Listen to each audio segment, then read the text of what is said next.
How do you calculate your savings rate? Do you use your take-home income or gross income? The most accurate way to calculate your savings rate is using your gross income because every one of you has different tax rates and deductions. So in this video, I'm going to show you how to correctly calculate your savings rate with gross income. You can download the spreadsheet I'm about to show you by visiting firesidechat.com/contact. Let me show you one of my old pay stubs as an example. Your gross income is usually located at the top of your pay stub. And I understand that not all of you are going to have the same format, but generally they're all very similar. My old pay stub showed $30 an hour. So for 80 hours, it's $2,400 gross, right? If you get overtime or double time for working extra hours, those are going to be added to your gross income. When under your deduction, you should see your employer contribution, and it should be labeled as your 401k, TSP, 403b, or 457. If it says Roth or post-tax, then that's your after-tax contribution. If it just says 401k and nothing else around it, then that's your traditional or pre-tax contribution. And a lot of times your pay stubs won't show your employer's contribution. If you have TSP, then it's a 5% employer contribution if you personally contribute 5%. If you have other employer plans and you don't know how much your employer contributes, then you want to ask your manager or your HR to find out. And here's my savings rate calculator. For $96, that's 4% of $2,400 in gross income for that pay period. So I'm going to write down 96. And my old employer at the time also did an employer match up to 4%. So I'm going to write down another $96. And that's in pre-tax dollars. So now let's do a simple math exercise. If you contribute $96 out of $2,400 to your 401k, then you're at a 4% savings rate because 96 divided by 2,400 is 0.04 or 4%, right? If you have an employer match of another $96, then you're going to add $96 with $96, and that should give you $192.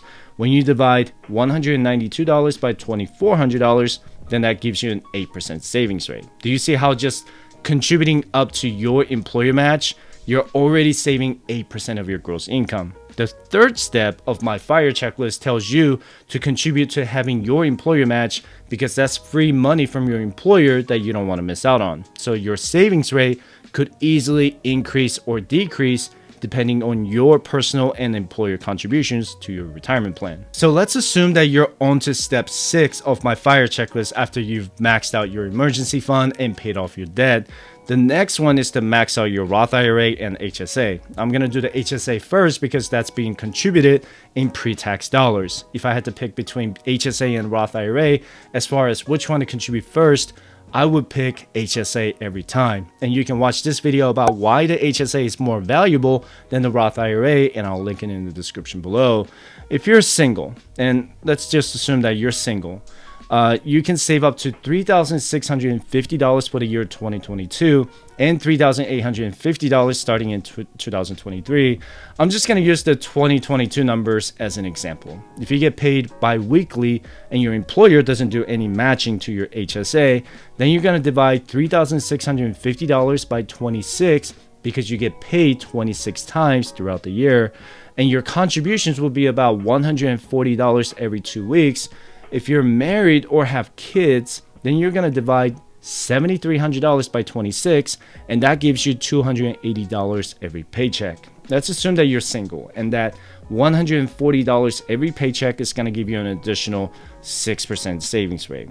For the family plan, if you're maxing out your HSA, that gives you an additional 12% savings rate. Now, let's keep in mind that making $30 an hour and making 40 hours a week is $62,000 in gross income. You want to make sure you don't over contribute or you're going to end up with nothing to pay for your non-discretionary expenses. Let me use my other pay stubs for example. When I made $4,700 in gross income every 2 weeks, so that was roughly around $122,000 in annual gross income.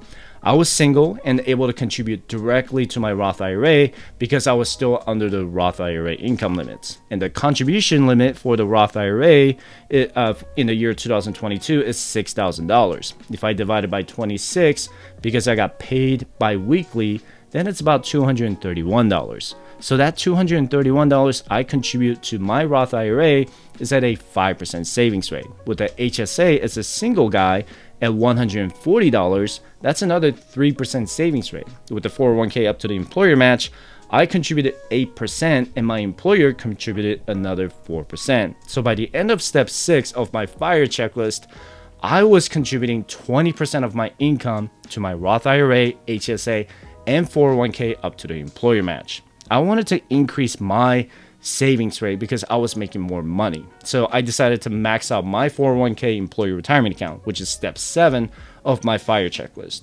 For the year 2022, the maximum contribution limit for 401k TSP 43B and 457 is $20,500, and that amount is going to increase every year or every 2 years to adjust for inflation. So I'm going to keep the 4% employer match in my savings rate and remove the 8% personal contribution. Instead, I'm going to divide $20,500 by 26, and that gives me about $788 every 2 weeks. $788 divided by my gross income at $4,700 is 16.8%, or I can just round it up to 17%. So the total savings rate at step 7 is 29%. You can download my FIRE checklist and my FIRE calculator by visiting firestartchat.com/contact. You also get a weekly financial email from me about financial tips and stock market news. I only send 1 email per week because I don't want to spam you, and I can't stand those spam emails either. When you get to step 8 of my FIRE checklist, which is to achieve a 50% savings rate, this is where you need to have a strategy to invest for your early retirement. The first 7 steps are to grow your retirement accounts and take advantage of your tax savings. And let's assume my savings rate is 29% from the first 7 steps, and I want to save my other 21%. What I did was to create a travel fund because I enjoy traveling. This is my way to pay myself first because I'm out of debt, and I have a fully funded emergency fund. And initially, I put as little as $300 every paycheck into my travel fund, which is about a 6% savings rate. I put another $500 every paycheck into my taxable brokerage account, and another $200 into my cash reserve. My cash reserve is more for large annual expenses like taxes, DMV registrations, other large annual fees. And I always make sure to have at least 15% of my net worth in cash, including my emergency fund.